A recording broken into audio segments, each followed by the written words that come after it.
कार्यक्रम वैश्विक इसलिए हो गया कि ये मन की बात आगामी 27 तारीख को दोपहर सुबह 11 बजे माननीय प्रधानमंत्री जी द्वारा मन की बात जो की जाएगी वह 104 होगी। तो 100 जब मन की बात हुई तो हमारे अध्यक्ष डॉक्टर राघवेंद्र शर्मा जी को यह विचार आया कि मन की बात कार्यक्रम निरंतर चल रहा है, दुनिया के करोड़ों लोग इसे देखते और सुनते हैं, समाज में बहुत बदलाव भी आया है, लोगों ने अपनी बात जो है हर स्तर पर पहुंचाना भी शुरू की है। मन की बात में हम देखते हैं कि मन की बात में माननीय प्रधानमंत्री जी अपनी बात करते हैं, देश के हर वर्ग की बात भी उसमें सम्मिलित होती है, उनकी आवाज भी शामिल होती है। और इसी कार्यक्रम को मूर्त रूप देने के लिए कि यह समाज में किस तरह का प्रभाव डाल रहा है, इसको आगे बढ़ाने के लिए, समाज के हर वर्ग को इसमें जोड़ने के लिए उन्होंने मन की बात @100 नॉट आउट इस कार्यक्रम की रूपरेखा रखी। इस मूल विचार को जब हमने Guinness book of world record के साथ शेयर किया तो उनका यह जवाब आया, जो जिसे जानकर आपको भी बहुत हर्ष होगा। उनका जवाब आया कि इट्स एन एक्सीलेंट आइडिया। और इस आइडिया को हम मूर्त रूप देने के लिए आगे बढ़े और कल सुबह 8 बजे से यह प्रारंभ हुआ और यह 27 तारीख को दोपहर 12 बजे खत्म होगा। इस दौरान में 100 सत्र इसी तरह के होंगे। आप 29वें सत्र में इस वैश्विक घटना के भागीदार होने जा रहे हैं। यह सौभाग्यशाली अवसर हम सभी को मिलने जा रहा है। इस कार्यक्रम में, इस सत्र में हमारे बीच जो हमें मुख्य वक्ता के रूप में हमारे बीच उपस्थित है, मोटिवेशनल स्पीकर और ख्यातनाम पत्रकार श्री पंकज चतुर्वेदी जी, मैं आपसे निवेदन करूंगा कि कृपया आप मंच पर स्थान ग्रहण करें। पंकज चतुर्वेदी हमारे बीच हैं श्री रश्मि रघुवंशी जी, मैं आपसे भी अनुरोध करूंगा कृपया आप मंच पर स्थान ग्रहण करें।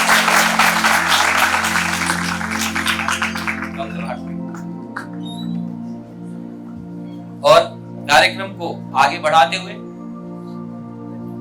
मैं वैष्णवी से अनुरोध करूंगा कि हमारे अतिथियों का वो बैच लगाकर इस कार्यक्रम की शुरुआत करें, अतिथियों का स्वागत करें। वैष्णवी।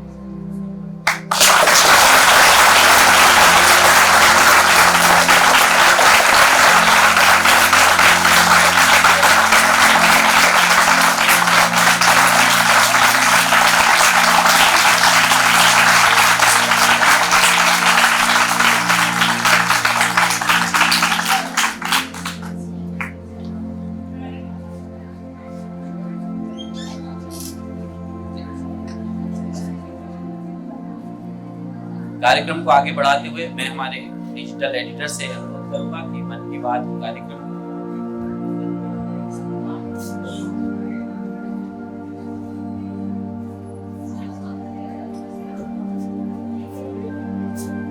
रिकॉर्डेड मैसेज के पर आते हैं और जब कभी कभी मैं उसे समय निकाल करके देखता हूँ तो मेरे लिए एक सुखद अनुभव होता है। इतनी विविधताओं से भरी हुई जानकारियां मिलती हैं। देश के हर कोने में शक्तियों का अंबार पड़ा है। साधक की तरह समाज में खपे हुए लोगों का अनगिनत योगदान। दूसरी तरफ शायद सरकार की नजर भी नहीं जाती होगी, ऐसी समस्याओं का भी अंबार नजर आता है। शायद व्यवस्था भी आदी हो गई होगी, लोग भी आदी हो गए होंगे। और मैंने पाया है कि बच्चों की जिज्ञासाएं, युवाओं की महत्वाकांक्षाएं, बड़ों के अनुभव का निचोड़, भांति भांति की बातें सामने आती हैं। हर बार जितने इनपुट्स मन की बात के लिए आते हैं, सरकार में उसका डिटेल एनालिसिस होता है। सुझाव किस प्रकार के हैं, शिकायतें क्या हैं, लोगों का अनुभव क्या है। आमतौर पर ये देखा गया है कि मनुष्य का स्वभाव होता है दूसरे को सलाह देने का। ट्रेन में, बस में जाते और किसी को खांसी आ गई तो तुरंत दूसरा आके कह के ऐसा करो। सलाह देना, सुझाव देना, ये जैसे मानो हमारे यहाँ स्वभाव में है। शुरू में मन की बात को लेकर के भी जब सुझाव आते थे, सलाह के शब्द सुनाई देते थे, पढ़ने को मिलते थे, तो हमारी टीम को भी यही लगता था कि ये बहुत सारे लोग को शायद आदत होगी। लेकिन हमने जरा बारीकी से देखने की कोशिश की तो मैं सचमुच में इतना भाव विभोर हो गया। ज्यादातर सुझाव देने वाले लोग वो हैं, मुझ तक पहुंचने का प्रयास करने वाले लोग वो हैं जो सचमुच में अपने जीवन में कुछ न कुछ करते हैं। कुछ अच्छा हो उस पर वो अपनी बुद्धि, शक्ति, सामर्थ्य, परिस्थिति के अनुसार प्रयत्नरत है। और ये चीजें जब ध्यान में आई तो मुझे लगा कि ये सुझाव सामान्य नहीं है, ये अनुभव के निचोड़ से निकले हुए हैं। कुछ लोग सुझाव इसलिए भी देते हैं कि उनको लगता है कि अगर यही विचार जहां जहां काम कर रहे हैं वो विचार अगर और लोग सुने और उसका एक व्यापक रूप मिल जाए तो बहुत लोगों को फायदा हो सकता है। और इसलिए उनकी स्वाभाविक इच्छा रहती है कि मन की बात में अगर इसका जिक्र हो जाए। ये सभी बातें मेरी दृष्टि से अत्यंत सकारात्मक है। मैं सबसे पहले तो अधिकतम सुझाव जो कि कर्मयोगियों के हैं, समाज के लिए कुछ न कुछ कर गुजरने वाले लोगों के हैं, मैं उनके प्रति आभार व्यक्त करता हूं। इतना ही नहीं, मैं किसी बात को जब मैं उल्लेख करता हूं तो ऐसी ऐसी चीजें ध्यान में आती है तो बड़ा ही आनंद होता है।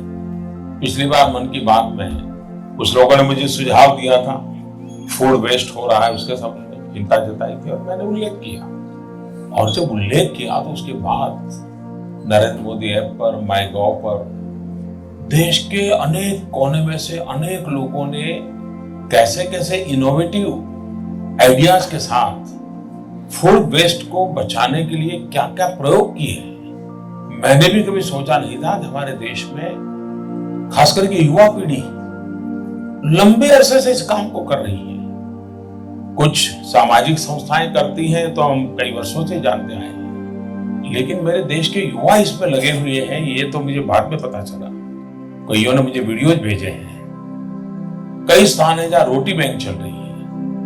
लोग रोटी बैंक में अपने यहां से रोटी जमा करवाते हैं, सब्जी जमा करवाते हैं, और जो नीडी लोग हैं वे वहां से प्राप्त भी कर लेते हैं। देने वाले को भी संतोष होता है, लेने वाले को भी कभी नीचा नहीं देखना पड़ता है। समाज के सहयोग से कैसे काम होते हैं इसका ये उदाहरण है। आज अप्रैल महीना पूर्ण हो रहा है, आखिरी दिवस है। 1 मई को गुजरात और महाराष्ट्र का स्थापना दिवस है। इस अवसर पर दोनों राज्यों के नागरिकों को मेरी तरफ से बहुत बहुत शुभकामनाएं।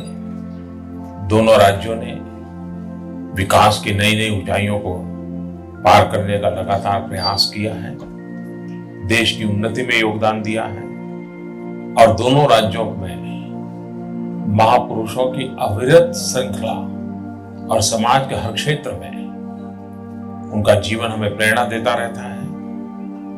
और इन महापुरुषों को याद करते हुए राज्य के स्थापना दिवस पर 2022 आजादी के 75 साल हम अपने राज्य को, अपने देश को, अपने समाज को, अपने नगर को, अपने परिवार को कहां पहुंचाएंगे, इसका संकल्प लेना चाहिए।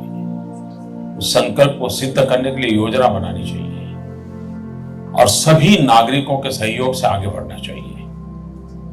मेरी इन दोनों राज्यों को बहुत बहुत शुभकामनाएं हैं। एक जमाना था जब क्लाइमेट चेंज ये एकेडमिक वर्ल्ड का विषय रहता था, सेमिनार का विषय रहता था, लेकिन आज हम लोगों की रोजमर्रा की जिंदगी में हम अनुभव भी करते हैं, अचरज भी करते हैं।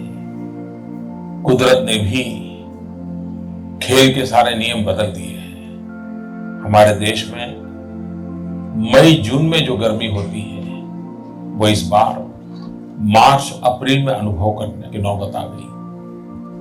और मुझे मन की बात पर जब मैं लोगों के सुझाव ले रहा था तो ज्यादातर सुझाव इन गर्मी के समय में क्या करना चाहिए उस पर लोगों ने मुझे दिए हैं। वैसे सारी बातें प्रचलित हैं, नया नहीं होता है, लेकिन फिर भी समय पर उसका पुनःस्मरण बहुत काम आता है। कोई श्रीमान प्रशांत कुमार मिश्र, टी.एस. कार्तिक, ऐसे अनेक मित्रों ने पक्षियों की चिंता की है। उन्होंने कहा कि बालकनी में, छत पे पानी रखना चाहिए। और मैंने देखा है कि परिवार के छोटे छोटे बालक इस बात को बखूबी करते हैं। एक बार उनको ध्यान में आ जाए कि पानी क्यों भरना चाहिए तो वो दिन में 10 बार देखने जाते हैं कि जो बर्तन रखा है उसमें पानी है कि नहीं है, और देखते रहते हैं कि पक्षी आए कि नहीं आए। हमें तो लगता है कि ये खेल चल रहा है, लेकिन सचमुच में बालक मन में ये संवेदनाएं जगाने का एक अद्भुत अनुभव होता है। आप भी कभी देखिए, पशु पक्षी के साथ थोड़ा सा भी लगाव एक नए आनंद की अनुभूति कराता है। कुछ दिन पहले मुझे गुजरात से श्रीमान जगत भाई ने अपनी किताब भेजी, सेव द स्पैरोज, और जिसमें उन्होंने गौरैया की संख्या जो कम हो रही है उसकी चिंता तो की है, लेकिन स्वयं ने मिशन मोड में उसके संरक्षण के लिए क्या प्रयोग किए हैं, क्या प्रयास किए हैं, बहुत अच्छा वर्णन उस किताब में है। वैसे हमारे देश में तो पशु पक्षी प्रकृति उसके साथ सहजीवन की बात उस रंग से हम रंगे हुए हैं, लेकिन फिर भी ये आवश्यक है कि सामूहिक रूप से ऐसे प्रयासों को बल देना चाहिए। जब मैं गुजरात में मुख्यमंत्री था तो दाऊदी बोहरा समाज के धर्मगुरु सैयदना साहब को 100 साल हुए थे। वे 103 साल तक जीवित रहे थे और उनके 100 साल निमित्त बोहरा समाज ने बुरहानी फाउंडेशन के द्वारा इस पैरों को बचाने के लिए बहुत बड़ा अभियान चलाया था। इसका शुभारंभ करने का मुझे अवसर मिला था। करीब 52,000 बर्ड फीडर्स उन्होंने दुनिया के कोने कोने में वितरित किए थे। Guinness book of world record में भी उसको स्थान मिला था। कभी कभी हम इतने व्यस्त होते हैं तो अखबार देने वाला, दूध देने वाला, सब्जी देने वाला, पोस्टमैन, कोई भी हमारे घर के दरवाजे से आता है, लेकिन हम भूल जाते हैं कि गर्मी के दिन है, जरा पहले उसको पानी का तो पूछें। नौजवान दोस्तों, कुछ बातें आपके साथ भी तो मैं करना चाहता हूँ।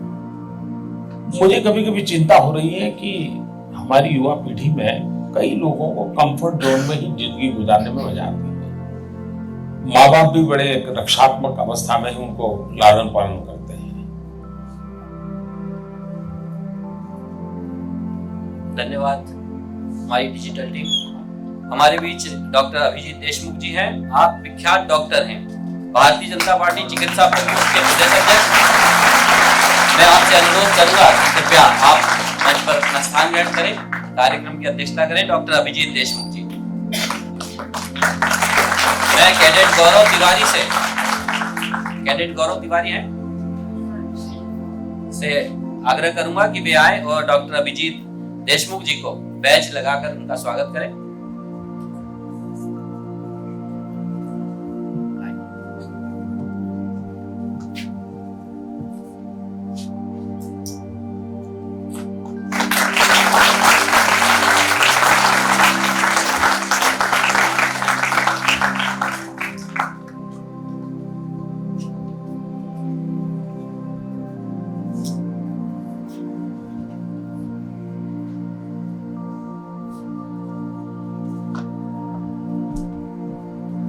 कार्यक्रम को आगे बढ़ाते हुए मैं हमारे बीच आज विशेष अतिथि के रूप में उपस्थित श्रीमती रश्मि रघुवंशी जी, उत्कृष्ट विद्यालय सांस्कृतिक विभाग की प्रमुख हमारे बीच हैं। मैं आपसे अनुरोध करूंगा कि वे 2 शब्द कहें।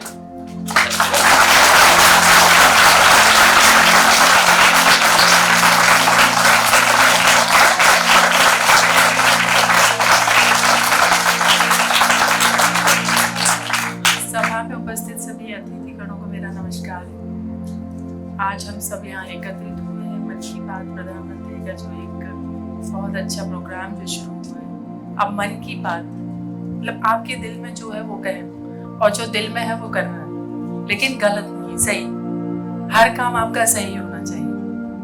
जब हम सही की राह पर या सही के सत्य की राह पर चलते हैं तो बड़ी बड़ी परेशानियां भी बहुत कम वक्त में बहुत आसानी से सुलझ जाती है और सही हो जाती है, और सुकून की नींद आती है सत्य की राह पर चलने। तो यही प्रोग्राम जो प्रधानमंत्री जी ने शुरू किया, उसमें हर क्षेत्र की, हर चीज की, जो छोटी छोटी हमारे देश की जो प्रॉब्लम्स हैं, या जो भी कहना चाहिए कि जिसे हम भूल गए हैं कहीं ना कहीं, इस मन की बात के जरिए वो सारी चीजें, वो छोटी छोटी बातें जो हम भूल गए हैं, वो सब जनता के सामने, देश की जनता के सामने खुलकर सामने आ रही है कि हम जो पहले के समय में हम जो किया करते थे वो कहीं ना कहीं हमसे अब मिस हो रहा है। पहले तो गौशालाएं हुआ घरों में हुआ करती थी, हम गौशालाओं में गायों की देखभाल किया करते थे, घरों में हाथों से चारा खिलाते थे, रात में नींद नहीं आती थी जब एक बार उस पर हाथ नहीं फेर कर आते थे, पक्षियों को दाना देते थे, पानी भर के सकोरों में रखते थे, घोंसले बनाते थे। ये आज के समय में जो ये इतना बिल्डिंग और ये सारी चीजें इतनी तेजी से जो विकास हो रहा है, लेकिन इस विकास के साथ साथ हम अपनी संस्कृति को कहीं ना कहीं मिस करते जा रहे हैं, खोते जा रहे हैं। हमें आगे बढ़ना है, सत्य की राह पर भी बढ़ना है, आगे उन्नति भी करनी है, लेकिन अपनी संस्कृति के साथ।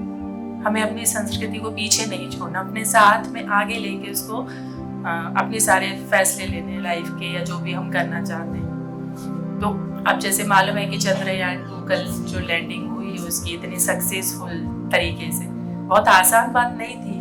आज हम 4थे नंबर पे उस फील्ड में हैं, तो साइंटिस्ट के लिए ये इतना नहीं था कि उन्होंने एक दिन में सब कुछ कर लिया। बहुत मुश्किल हुआ होगा उनसे, जब हम जानेंगे समझेंगे डीपली इस चीज को तो पता चलेगा कि वाकई में उनकी वर्षों की मेहनत थी उसमें, तब जाके हम इस मुकाम पे पहुंचे, और ये हमारे लिए बड़ी गौरव की बात है।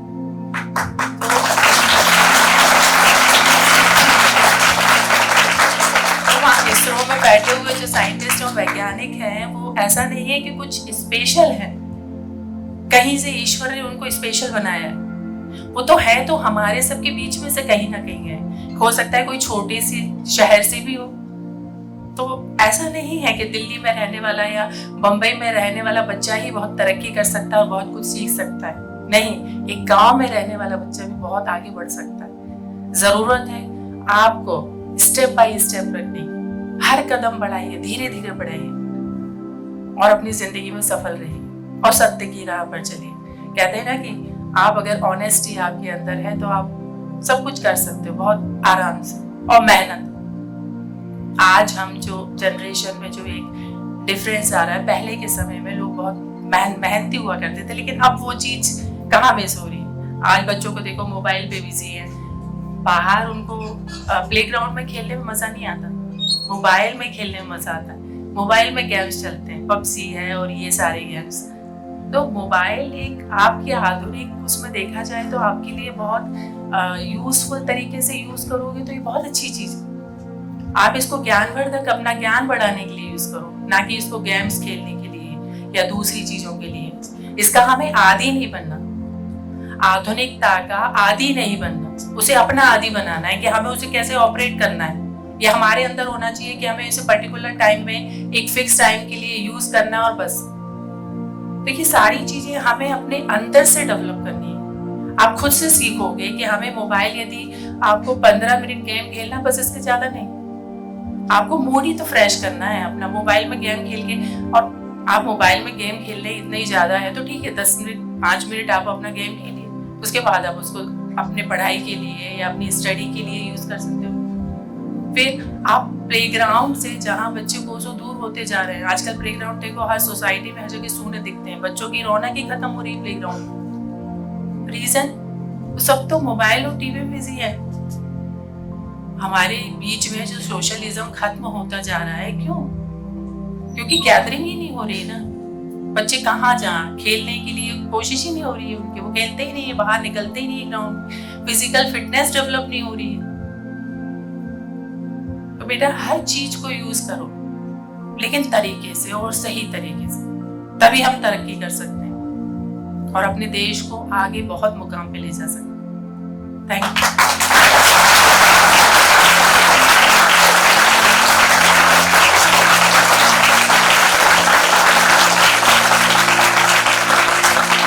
धन्यवाद श्रीमती रश्मि रघुवंशी मैडम, आपने बहुत ही सूक्ष्म बातें रखी हैं जो कि बच्चों के जीवन को दैनंदिन स्तर पर प्रभावित कर रही हैं। हमारे बीच डॉक्टर अभिजीत देशमुख जी हैं, कार्यक्रम की आज की अध्यक्षता कर रहे हैं। आप विख्यात डॉक्टर हैं, भारतीय जनता पार्टी चिकित्सा प्रकोष्ठ के प्रदेश अध्यक्ष हैं और आपकी चिकित्सा यात्रा देश भर में प्रसिद्धि पा चुकी है। आपने गांव-गांव से उस यात्रा को निकाला और डॉक्टर्स की सेना के साथ आप निकले और प्रत्येक गांव में होने वाली मौसमी बीमारियां हो या बड़ी से बड़ी बीमारियां हो, उसको लेकर आपने जो चिकित्सा स्वास्थ्य यात्रा निकाली वह पूरे देश में एक मिसाल है। ऐसे व्यक्तित्व हमारे बीच हैं डॉक्टर अभिजीत देशमुख जी। मैं चाहूंगा कि आप भी अपना उद्बोधन बच्चों को दे सर।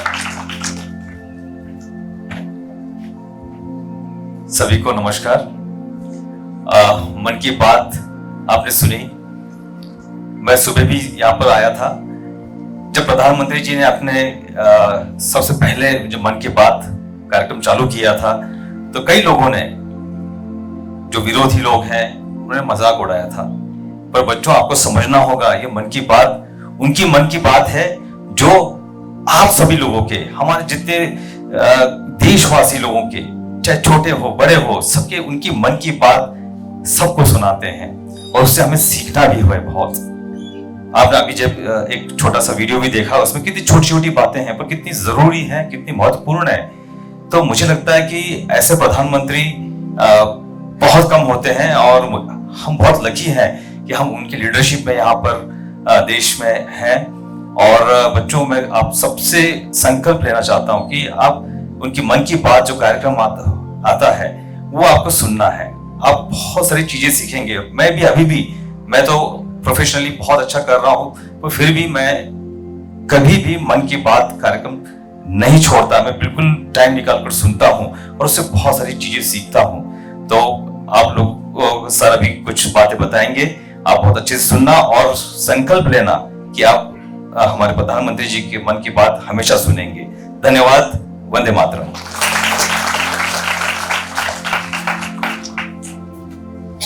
धन्यवाद डॉक्टर अभिजीत देशमुख जी। अब मैं आमंत्रित कर रहा हूं आज के इस कार्यक्रम के मुख्य वक्ता, मोटिवेशनल स्पीकर। आप हमारे बीच जो शख्सियत हैं, उन्होंने एनवायरमेंट केमिस्ट्री में एमएससी की डिग्री ली है, उनकी लॉ में भी डिग्री है। वे कई सेमिनार अंतरराष्ट्रीय और राष्ट्रीय स्तर पर अपनी उपस्थिति दर्ज की, अपनी बात लोगों तक पहुंचाई। मोटिवेशनल स्पीकर हैं और एक बहुत ही वरिष्ठ पत्रकार हैं। भारतीय जनता पार्टी के प्रदेश प्रवक्ता भी हैं। ऐसे श्री पंकज चतुर्वेदी जी को मैं आपकी जोरदार तालियों के साथ आमंत्रित करना चाहता हूं। वे आएं और मन की बात इस कार्यक्रम में अपने विचार व्यक्त करें।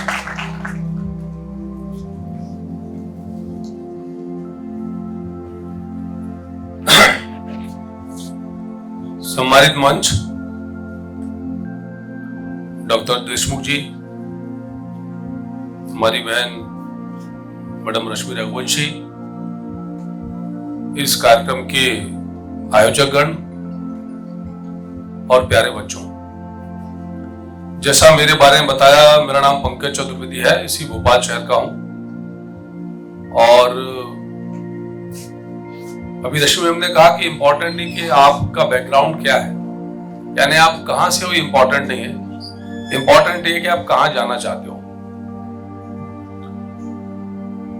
तो मैंने इसी भोपाल में, जिसको कहते हैं ना कि गरीबी भी भयंकर गरीबी, उस परिवार में पैदा हुआ और आज प्रोफेशनली, फाइनेंशियली ईश्वर की कृपा से बहुत अच्छा काम कर पा रहा हूं। उसका श्रेय मेरे गुरुजनों को जाता है, मेरे पेरेंट्स को जाता है, शिशु मंदिर का विद्यार्थी रहा, उसकी शिक्षा को जाता है। और ये सब बातें मैं सिर्फ इसलिए कर रहा हूं कि आज हमारे भारत का नेतृत्व एक ऐसे व्यक्तित्व के हाथ में है जिसने बचपन में अभाव देखे, आजीविका यापन के लिए चाय बेचनी पड़ी और आज यदि वही व्यक्ति भारत के सबसे सफल प्रधानमंत्रियों में से एक के तौर पर इस देश की सेवा कर रहा, तो मुझे लगता है कि हम सब के लिए गर्व का विषय है। विषय गर्व का एक ऐसा व्यक्ति जिन्होंने हमको प्रभु श्री राम मंदिर भी दिया और कल चंद्रमा भी दिया। राम और चंद्र पूरा कोरम कंप्लीट कर दिया मोदी जी ने। इस संस्था के आयोजक बहुत बधाई के पात्र हैं, क्योंकि जिस प्रकार का अभिनव प्रयोग इस संस्था ने किया है वो अद्भुत है। ऐसा अद्भुत प्रयोग और वो कार्यक्रम, और ये किसके मन की बात है? मोदी जी के मन की बात है क्या? ये भारत के जन जन के मन की बात है, जिसकी अभिव्यक्ति मेरे और आपके प्रधानमंत्री नरेंद्र मोदी जी करते हैं। और इस एपिसोड को जब मैंने सुना, मैं हमेशा कागज लाता हूं और साइड में रख देता हूं, जरूरत नहीं पड़ती, लेकिन तैयारी इंपॉर्टेंट है। तो जब भी कहीं जाओ तो तैयारी पूरी करके जाओ। आवश्यकता पड़े औजार की ना पड़े, पर आपके पास होना चाहिए। डॉक्टर साहब बैठे, बड़े सर्जन है, बिना प्रॉपर्ट उनके सर्जरी नहीं कर सकते। अच्छा, एक सवाल पूछूंगा फिर अपन आगे की बात शुरू करते हैं, क्योंकि समय सीमा भी है, बहुत कुछ चीजें काम की कवर करना चाहता हूं। कितने लोग यहाँ ऐसे हैं आज जो सीखने के लिए आए? वो हाथ उठाइएगा। तो अगर सीखने के लिए आए ना, तो यदि कुछ कलेक्ट करना है तो कनेक्ट होइएगा मेरी बात से। यदि कनेक्ट नहीं करेंगे ना, तो मैं तो अपना काम करके चला जाऊंगा, क्योंकि मेरा तो पक्का प्रॉमिस है अपने आप से कि अगर बोलना है तो ऐसा धमाकेदार बोलना है कि मेरे जैसा कोई बोल ही नहीं पाती, ताकत के साथ बात करता हूं मैं। लेकिन उतने धमाके के साथ आप रिसीव कर रहे हैं कि नहीं कर रहे हैं? तो आज कोशिश करो क्या सीख कर जाए यहां से। तो मैं उस एपिसोड से जो जिसका कुछ झलकियां यहां दिखाई थी उस पर बात करेंगे। तो भारत के एक एक जन जन के मन की बात, जिसको 3 अक्टूबर 2014 से जिसकी शुरुआत हुई और लगातार मासिक तौर पर वो कार्यक्रम अनवरत जारी है, और हम सबकी शुभकामनाएं हैं कि आने वाले 10-20 साल तक मन की बात में प्रधानमंत्री मोदी जी इस कार्यक्रम को चलाएं। ऐसी अभिलाषा, क्या अद्भुत व्यक्तित्व है। मैं उस कार्यक्रम को जब सुन रहा था तो मोदी जी ने कहा कि ये जो भारत है, ये जिज्ञासुओं का भारत है, ये महत्वाकांक्षी लोगों का भारत है, और ये अनुभवी लोगों का भारत है। जिज्ञासु कौन? आपके जैसे लोग जो अभी स्कूल में और कॉलेज में हैं। महत्वाकांक्षी कौन? वो जो स्कूल कॉलेज कंप्लीट करके करियर को लेकर चिंता कर रहा है कि मैं आगे जाकर क्या करूंगा। और अनुभवी कौन? मेरे और आपके माता और पिता, मेरे और आपके मार्गदर्शक को अनुभवी। और यदि इन तीनों का कॉम्बिनेशन प्रॉपर मैच कर लिया तो आप समझ लो कि काम बन गया। उसमें सबसे इंपॉर्टेंट रोल किसका है? जिज्ञासु का, यानी आपका। यदि आपकी जिज्ञासा की पिपासा, यदि प्यास और भूख जल्दी शांत हो गई तो काम नहीं बनेगा। मोदी जी ने बहुत सारी बातें करी, पर जो आपके काम की बातें उसको यहां रिपीट करूंगा अपने शब्दों में। मोदी जी ने कहा कि यदि आप सच में समझ, क्योंकि ये जिस एपिसोड की हम बात कर रहे हैं 30 अप्रैल 2017 का एपिसोड है, उसके बाद समर वेकेशन से भारत में गर्मियों की छुट्टी। तो मोदी जी ने कहा कि यदि आप समर वेकेशन को यूटिलाइज नहीं करते, उपयोग नहीं करते, सदुपयोग नहीं करते, तो व्यर्थ है। और कैसे उपयोग करें? मैं तो ये कहूंगा कि समय का एक एक पल अर्थवान, अर्थपूर्ण होना चाहिए, क्योंकि समय एक ऐसी चीज है जो जिसका बैंक नहीं है कि आज मैं 2 घंटे सोना चाहता हूं, कुछ काम नहीं कर रहा हूं, मेरा समय जमा कर लीजिए, कल मुझे 26 घंटे देना संभव है? जोर से बोलिए। तो सबसे इंपॉर्टेंट मैसेज, टाइम को प्रॉपर यूटिलाइज करना। कोई शेड्यूल है आपका? कोई लक्ष्य है जीवन का? किसके किसके लक्ष्य हैं? जो मुंह से बोलते चलिए हैं? तो लक्ष्य यदि जिनके हैं वो सब बधाई की बात है कि उधर ताली उन सबके लिए जिनके लक्ष्य। अभी लक्ष्य बनाने के बाद काम अधूरा है। लक्ष्य बन गया, अब ब्लूप्रिंट कहां है बिल्डिंग का? उस इमारत का जो आपका लक्ष्य है, जो आपका उद्देश्य है, करना क्या है?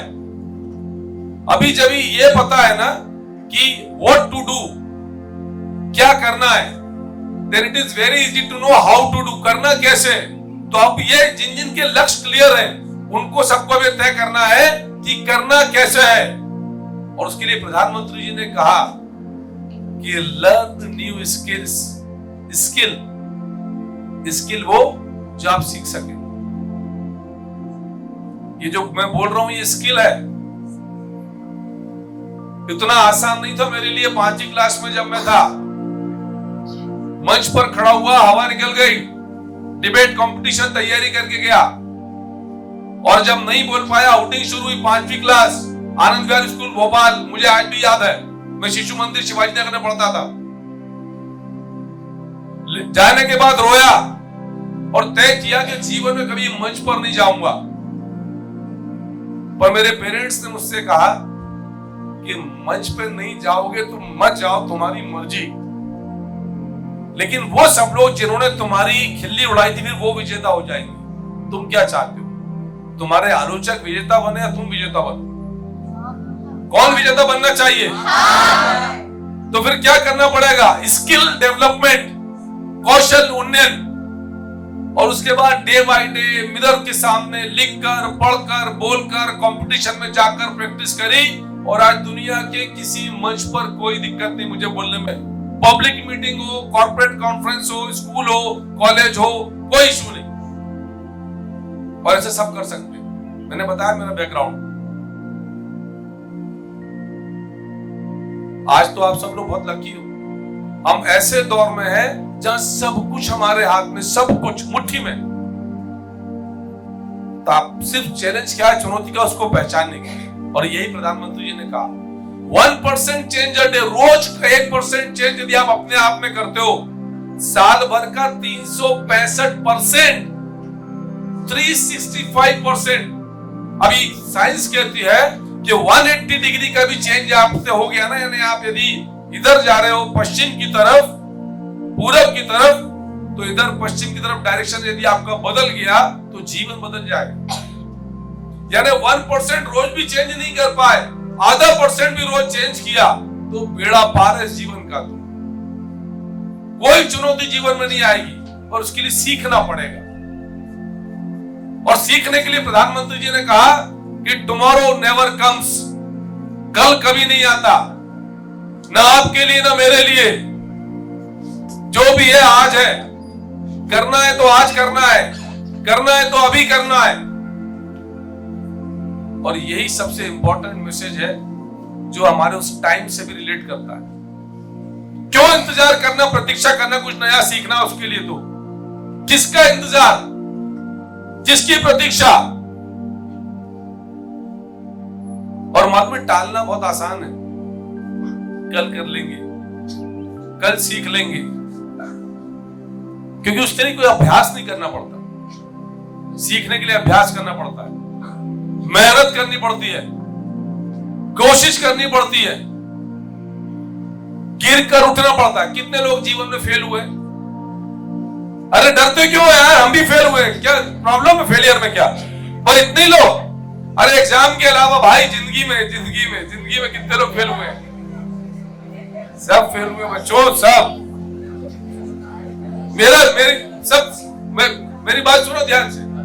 जितने लोग फेल हुए हैं उनके लिए एक जोरदार ताली, क्योंकि जो फेल हुआ है ना वही सक्सेसफुल हो सकता है, वही सक्सेसफुल हो सकता है।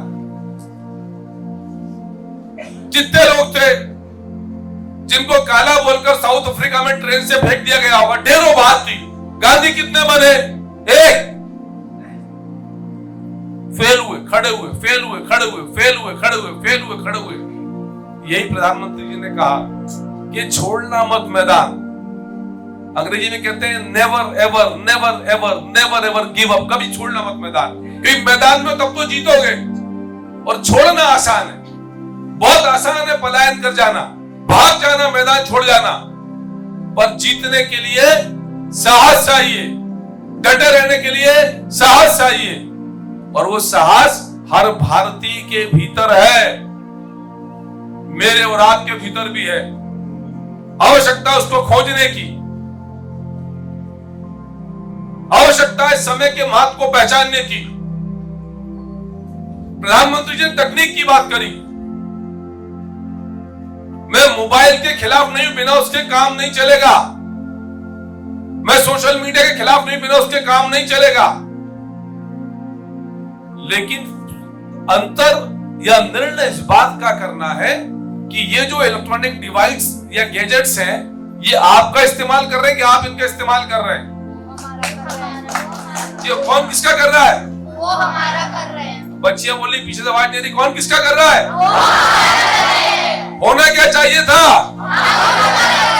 यही कहा प्रधानमंत्री जी ने कि आज घरों में यदि 6 लोग हैं तो 6 लोगों के व्हाट्सएप ग्रुप बने हुए, फैमिली व्हाट्सएप ग्रुप। शर्म का विषय, 6 लोग एक छत के नीचे, WhatsApp group, communication WhatsApp group. किधर जा रही दुनिया? यह इंगित किया प्रधानमंत्री जी ने कि परिवार का समय, समाज का समय, घर के लिए समय, अपने लिए समय, अपनों के लिए समय। समय तो वही 24 घंटे। आप चाहो तो मोबाइल डिवाइस के ऊपर समय बिता दो, आवश्यक है उसका उपयोग करो जानकारी के लिए, निश्चित तौर पर मनोरंजन के लिए, पर दुरुपयोग से, अधिक उपयोग से आप मनोरंजन के पात्र ना बन जाओ। लोग आपके पात्र का, आपके चरित्र का, आपका आनंद और उपहास ना करने लगे, इसलिए कि आपने समय के महत्व को और तकनीक के महत्व को नहीं समझा। कौन सी दिशा में जा रहे हैं हम? ये प्रधानमंत्री जी ने कहा कि आवश्यकता है जागृत होने की। उन्होंने बाबा साहब अंबेडकर का नाम लिया क्योंकि उसके बाद 1 मई थी, मई दिवस था।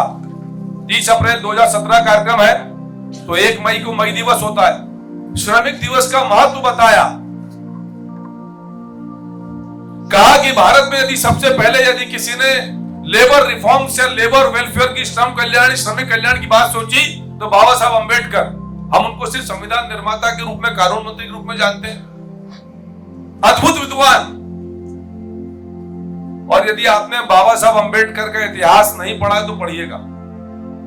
प्रधानमंत्री जी ने यह भी कहा कि पढ़ना पढ़िए, टीवी जरूर देखिए, ना नहीं है, पर पुस्तक पढ़िए।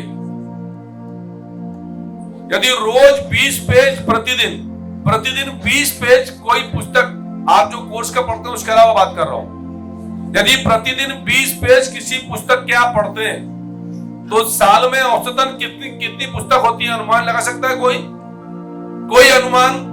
Per day 20 books, per day 20 pages, प्रतिदिन 20 पेज, साल में औसतन कितनी बुक हो जाएंगी? 30 किताबें एक साल में। और दुनिया के जितने बड़े लीडर्स हैं, दे आर रीडर्स। ऐसा कहावत है अंग्रेजी में कि readers are leaders and leaders are readers. Readers है ना पढ़ने वाला, और लीडर यानी वो कुर्ता पजामा पहनकर जिस पॉलिटिकल पार्टी में हम और है वो मतलब नहीं है।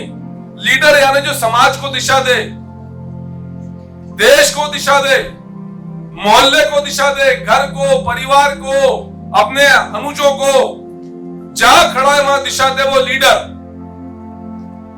जरूरी नहीं कि जो चुनाव में वोट मांगने आए वही लीडर।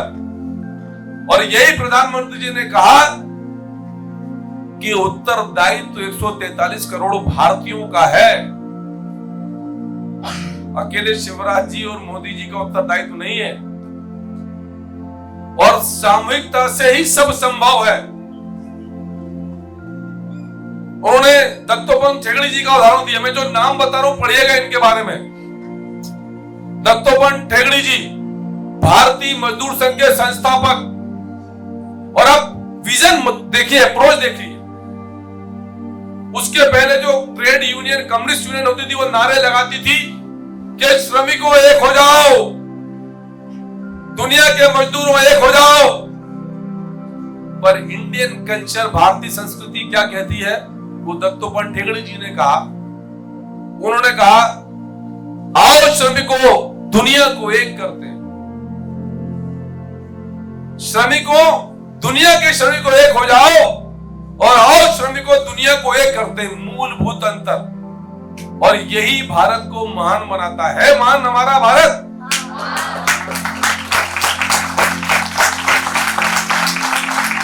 उस फिलोसॉफी को समझना है। वसुधैव कुटुंबकम, वसुधा यानी पृथ्वी धरा, वसुधैव कुटुंबकम यानी पूरी धरा, entire earth is our family, पूरी धरा हमारा परिवार है। प्राणियों में सद्भावना हो, विश्व का कल्याण हो। कौन सा धर्म ऐसी बात करता है सिवाय सनातन धर्म के? सारे धर्म अपनी अपनी अच्छी बात करते हैं, पर यह भारतीय फिलोसफी है। इसी भारत भूमि से दुनिया का कोई ऐसा देश नहीं है सिवाय अपनी भारत भूमि के जहां से बौद्ध धर्म का उद्भव हुआ। भगवान बुद्ध इसी धरा पर, भगवान महावीर इसी धरा पर, भगवान गुरु नानक देव इसी धरा पर। अद्भुत धरा है और अद्भुत संस्कृति है। इसी भारतीय संस्कृति में पशुओं की, वृक्ष की, पेड़ की, पौधों की, पानी की, पर्वत की, सबका पूजन होता है। और उसी पर्यावरण की बात प्रधानमंत्री जी कर रहे थे।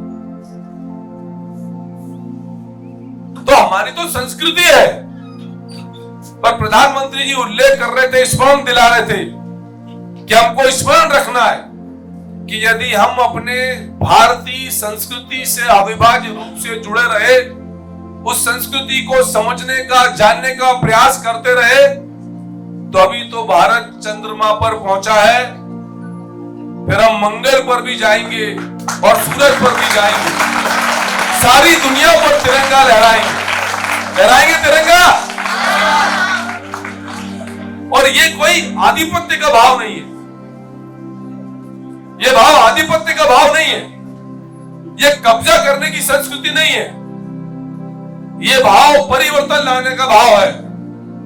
दुनिया में परिवर्तन, क्रांतिकारी परिवर्तन, और क्रांतिकारी परिवर्तन जिनका उद्देश्य आधिपत्य नहीं है, नियंत्रण नहीं है, बदला नहीं, बदलाव है, उसके लिए भारतीय संस्कृति और हमारी विरासत ही आवश्यक है। वो ही ये परिवर्तन कर पाएगी। प्रधानमंत्री जी ने बात करी संत रामानुजाचार्य की, आज से 1000 साल पहले। गुरु बसवेश्वरैया जी की, आज से 1200 साल पहले। भगवान बुद्ध की बात करी, क्योंकि उसके बाद बुद्ध पूर्णिमा थी। सम्राट अशोक की बात करी कि युद्ध से बुद्ध तक आए। तो जिस भारतीय भूमि पर पर्यावरण से लेकर पशु पक्षियों, प्राणियों की सद्भावना की बात की जाती हो, जिस भारतीय भूमि में ऐसे हजारों लोग हैं जो कर्मयोगी के रूप में समाज की सेवा करते और सामने भी नहीं आते, लेकिन समाज परिवर्तन के चक्र में, समाज परिवर्तन की हवन में संविधा के रूप में अपने आप को झोंके हुए ऐसे लोगों का भारत है। और हम सब में वो क्षमताएं हैं, हम सब में वो शक्ति है कि हम सब अपनी तीव्रता के साथ, क्षमताओं के साथ न्याय करें। और न्याय करने के लिए अपने अपने लक्ष्य निर्धारित करने पड़ेंगे। अभी एक संकल्प दिलाएंगे आपको, पर मैं एक संकल्प से दिलाना चाहता हूं। मेरे साथ दोनों हाथ उठाकर बोलना है आपको कि मैं जीवन में मां भारती के प्रति, समाज में परिवर्तन के प्रति एक लक्ष्य निर्धारित करूंगा और प्राण प्रण से उस लक्ष्य का पालन करूंगा। भारत माता की बहुत बहुत धन्यवाद।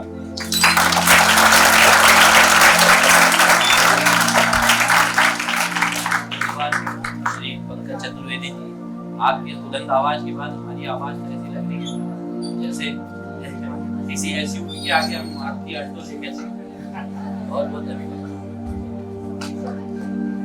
कार्यक्रम को आगे बढ़ा हम विषय पर बात करना चाह रहे हैं। कुछ अभी तात्कालिक विषय है क्या जो ऐसा लग रहा है कि बहुत ही एकदम ऐसा विषय है जिस पर हम लोग बहुत ज्यादा गर्व महसूस कर रहे हैं, ऐसा कुछ है? चंद्रयान 1, चंद्रयान 3, किसने उसको देखा? अरे वाह, सबने देख लिया, लाइव देखा, स्कूल में देखा, तो एक बार और देखा जाए उसको।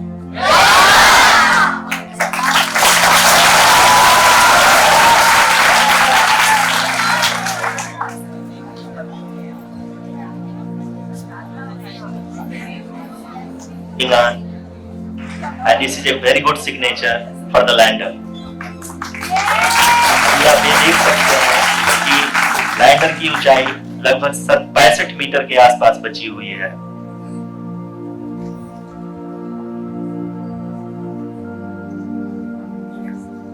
Currently, only 2 engines are now being fired, and we are nearly at zero velocity, vertical and horizontal. We were hovering, and now we are approaching the moon's surface. धीरे धीरे लैंडर की वेगमान को कम किया जा रहा है और हम अब लगभग 50 मीटर से भी कम आ चुके हैं।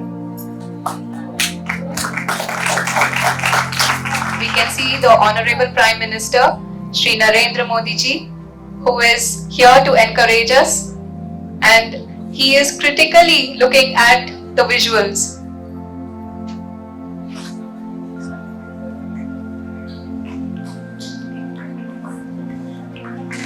जी हाँ,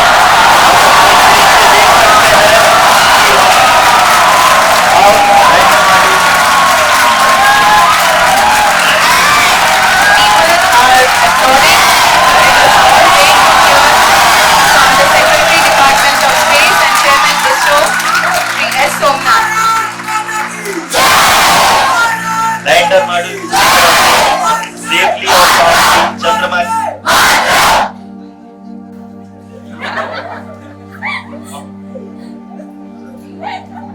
माननीय प्रधानमंत्री जी जो बात करते हैं भारत परिवार की, यह हम सब के लिए भारत परिवार के रूप में प्रत्येक सदस्य के लिए एक गर्व का विषय है। इसे हमने पुनर्जीवित किया। कल की घटना है, हमें ऐसा लग रहा है जैसे अभी घटित हो रही है, और आप लोगों के साथ इसको देखना यह और उत्साहवर्धक हो गया। बहुत बहुत धन्यवाद आप सभी का। कार्यक्रम को अंतिम चरण में ले जाते हुए हमारे बीच उपस्थित अतिथियों को हम अपनी संस्था की ओर से स्मृति चिन्ह के रूप में स्मृति चिन्ह भेंट करते हैं। मैं आमंत्रित करूंगा कीर्ति तोमर को, ये कीर्ति तोमर आए। इसके बाद मैं आमंत्रित करूंगा निकिता पटेरिया को और शिवांशु को कि वे भी आए और हमारे अतिथियों को स्मृति चिन्ह भेंट करें।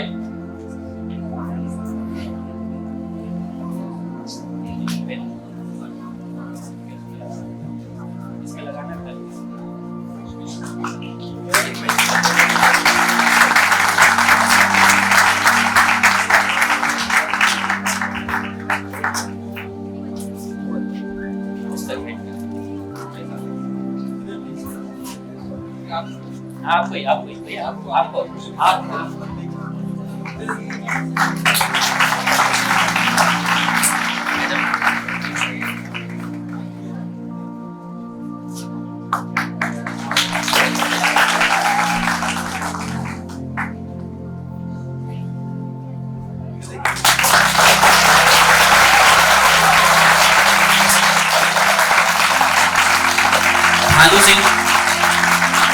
भानु सिंह पवार को आमंत्रित करूंगा कि वे डॉक्टर राघवेंद्र शर्मा जी द्वारा लिखित मन की बात का एक संकलन हमारे मुख्य अतिथि श्री पंकज चतुर्वेदी जी।